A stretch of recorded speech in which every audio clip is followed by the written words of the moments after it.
Assalamualaikum warahmatullahi wabarakatuh. Alhamdulillah, kita telah sampai ke hari yang ke-6 dalam bulan Ramadan. Saya doakan penonton yang sedang menonton video ini diberikan kekuatan, stamina yang sama seperti mana hari pertama dalam bulan Ramadan untuk meneruskan amal ibadat dengan izin Allah dan juga untuk mendapat redha Allah Ta'ala. Alhamdulillah, dalam siri kembali 30, pada video kali ini kita akan teruskan topik yang telah saya buka semalam, iaitu tentang siapakah Israel yang Allah sebutkan dalam Al-Quran. Dalam episod sebelum, kita telah sentuh bahawa Allah Subhanahu Wa Taala mengangkat nama Israel min dzurriyyati Ibrahim wa Israel, daripada keturunan Ibrahim dan juga keturunan Israel. Kullu ta'ami kana halal li bani Israel illa ma harrama Israel. Semua makanan adalah halal kepada Bani Israel dahulunya kecuali apa yang diharamkan oleh Israel. Jadi dalam episod lepas kita telah katakan bahawa apabila Allah Subhanahu Wa Taala sebut Israel, Allah Subhanahu Wa Taala memaksudkan Israel itu adalah nama Nabi Yaqub AS. Dan sedikit maklumat untuk anda semua sebelum kita masuk topik pada hari ini. Apa maksud Israel? Ada yang mengatakan bahawa Israel itu bermaksud hamba Allah. Ada yang mengatakan Israel itu bermaksud untuk kaum yang suka berjalan malam. Ada yang memberikan maksud seperti mana Raghib Mu'jamnya dalam kamus ni mengatakan bahawa Israel itu adalah Ismul Ajam, adalah nama yang mana datangnya daripada bahasa orang dahulu. Jadi apabila kita nak terjemahkan, kita mesti ada kata akar dia, tapi benda tu tak ada. Jadi kita katakan bahawa Israel ini adalah Ismul Ajam, seperti mana nama-nama yang bukan Arab yang disebutkan Al-Quran, seperti Maryam, Isa, Musa dan sebagainya. Mengenai maksud Israel kita tidak tahu secara spesifik, tetapi yang kita tahu bahawa Israel itu adalah nama Nabi Yaqub AS. Mengikut kitab Taurat yang diseleweng oleh orang Yahudi, nama Israel ini datangnya daripada satu peristiwa, yang mana suatu hari di waktu malam, apabila Nabi Yaqub sedang berjalan, baginda berjumpa dengan Tuhan. Tetapi Tuhan yang baginda jumpa itu dalam keadaan versinya berbentuk orang. Dan apa yang Tuhan yang Nabi Yaqub jumpa ketika itu lakukan adalah Tuhan itu bergusti dengan Nabi Yaqub AS. Jadi mereka bergusti sampailah tibalah hari keesokannya. Dan perlawanan tersebut menatijahkan Tuhan yang Nabi Yaqub jumpa itu kalah. Dan Nabi Yaqub tak nak lepaskan Tuhan tu.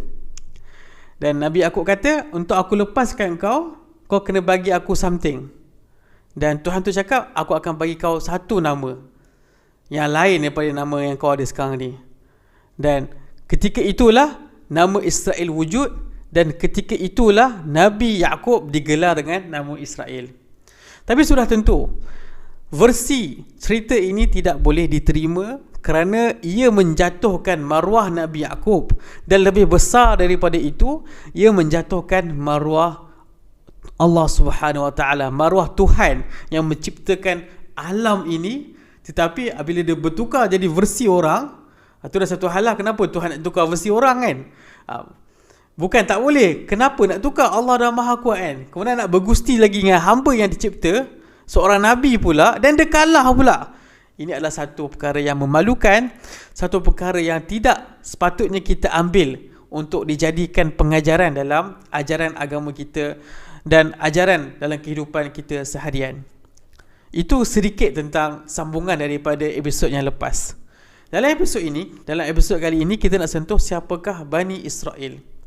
Seperti mana tuan-tuan perempuan yang telah khatam surah Al-Baqarah, sebab sekarang dah Ramadan yang ke-6, jadi saya beranggapan bahawa tuan-tuan perempuan mungkin telah sampai ke surah Al-Ma'idah atau surah An-Nisa atau surah Araf, atau mungkin dah sampai surah Al-Isra', Masya Allah. Tetapi yang telah khatam surah Al-Baqarah, tuan-tuan perempuan mungkin telah baca ayat yang sebut Ya Bani Israel. Dan dalam terjemahan mungkin tulis ya Bani Israel, wahai Bani Israel. Atau ada yang tulis wahai anak-anak Israel. Atau mengikut bacaan tuan-tuan perempuan, mungkin akan jumpa banyak lagi terjemahan-terjemahan tentang ya Bani Israel. Dalam Al-Quran, Allah SWT menyebutkan beberapa kali perkataan Bani Israel. Dan saya akan pergi ke situ insya-Allah. Tetapi apakah yang dimaksudkan dengan Bani Israel? Dan kenapa ia yang penting? Bani Israel, seperti mana yang kita sebutkan episod lalu, Israel itu adalah Yaqub dan Bani itu adalah anak-anak. Dan anak-anak Nabi Yaqub, mereka itulah Bani Israel yang disebutkan dalam Al-Quran. Dan dia boleh jadi memaksudkan juga keturunan anak-anak Nabi Yaqub.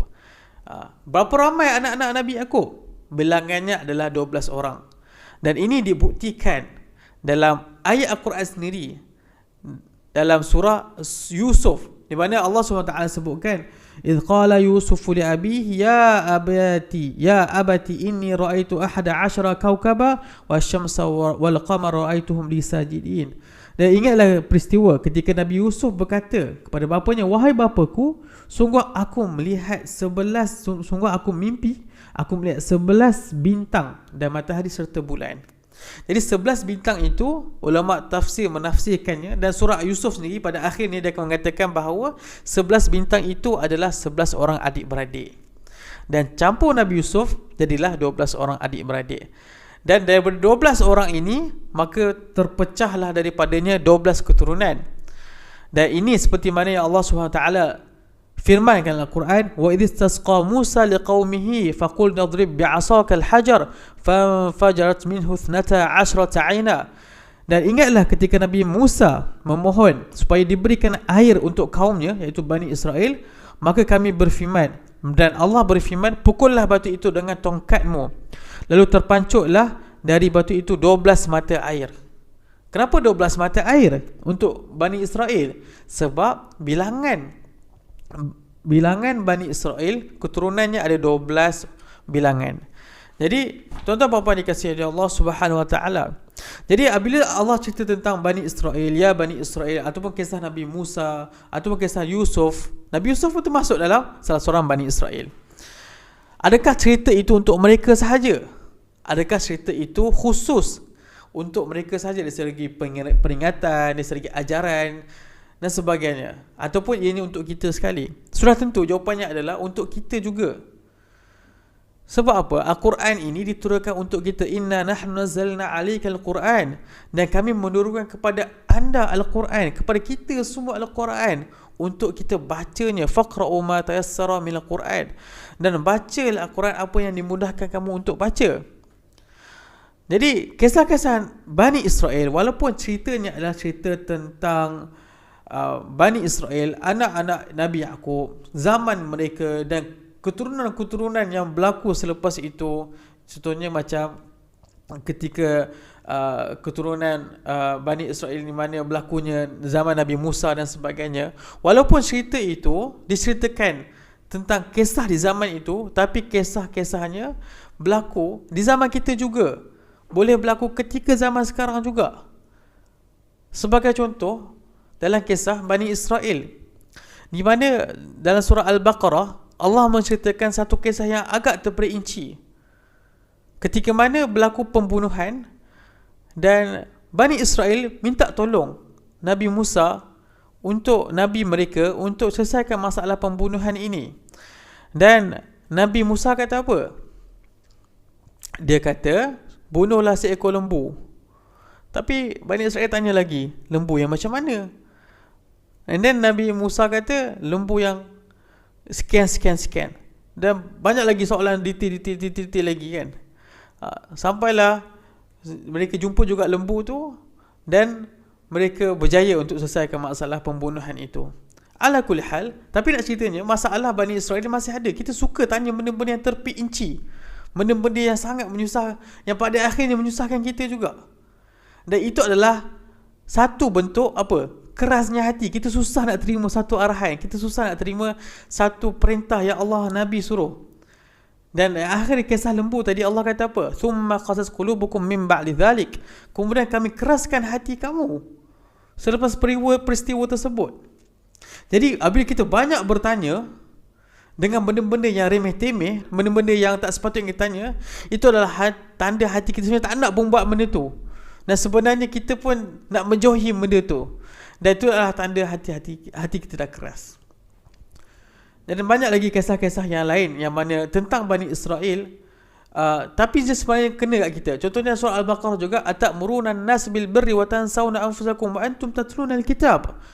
Adakah kamu ingin menyuruh manusia untuk melakukan kebaikan? Atamuruna an-nas bil birri, menyuruh kebaikan, wa antum tatluna al-kitab.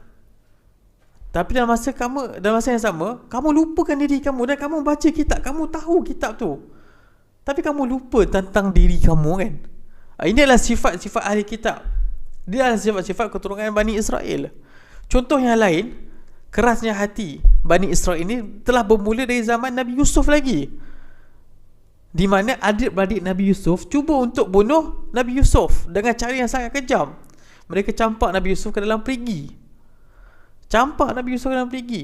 Bukannya letak dekat kampung orang lain ke, hantar dekat keluarga orang lain ke, tak. Tapi kekejaman ini bermula daripada apa? Masalah hati, masalah hasad dengki. Masalah hati ni dah tak boleh nak terima kebaikan, maka dia sanggup bunuh orang. Jadi ini adalah kisah-kisah yang diceritakan Al-Quran, tetapi ia adalah kena dengan zaman kita, kena dengan masalah hati kita. Dalam Al-Quran juga menyebutkan tentang Al-Asbat. Dan Al-Asbat ini juga, mereka ini adalah Bani Israel, anak-anak keturunan Nabi-Nabi yang tergolong dalam keturunan anak-anak Nabi Yaqub. Ini seperti mana yang disebutkan dalam Al-Quran, qulu amanna, dan berkatalah kami beriman billah, kepada Allah, wa ma anzala ilaina wa ma unzila ila Ibrahim wa Ismail wa Ishaq wa Yaqub wal asbat. Katalah kami beriman kepada Allah dan juga apa sahaja yang diturunkan kepada kami, dan juga kepada Nabi Ibrahim, Nabi Ismail, Ishaq wa Yaqub wal asbat. Nabi Ibrahim, Nabi Ismail, Ishaq, Yaqub dan juga al-asbat. Dan ayat lain, auhayna ila Ibrahim wa Ismail wa Ishaq wa Yaqub wal asbat. Dan kami telah berikan wahyu kepada kamu wahai Muhammad, seperti mana kami berikan wahyu kepada Nabi Nuh, Nabi Ibrahim, Nabi Ismail, Nabi Ishaq, Nabi Yaqub dan juga Al-Asbat, iaitu Nabi-Nabi keturunannya. Dan mereka ini seperti mana yang disebutkan Al-Quran, berpecah belah. Ini kita akan ceritakan banyak dalam siri-siri yang terakhir nanti dalam surah Al-Isra insya-Allah. Dan nak cerita tentang pecah belah ni, Allah telah sebutkan dalam Al-Quran. Untuk membetul perkara ini, Allah sebut dalam Al-Quran, wa qatta'nahum fil ardi umama, dan kami pecah belahkan mereka ini bertaburan di atas muka bumi. Jadi ini sahaja perkongsian pada hari ini. Saya harap anda semua mendapat manfaatnya. Kita jumpa esok, dan esok saya akan fokuskan lebih kepada siapakah Yahudi, dan bolehkah tak kita katakan bahawa Yahudi yang sedang hidup di atas muka bumi Palestin ketika ini, mereka semuanya adalah penjajah, mereka semua adalah orang jahat, mereka semua adalah anak-anak keturunan Nabi Yaqub. Bolehkah kita iktiraf perkara tersebut? Kita jumpa esok. Assalamualaikum warahmatullahi wabarakatuh.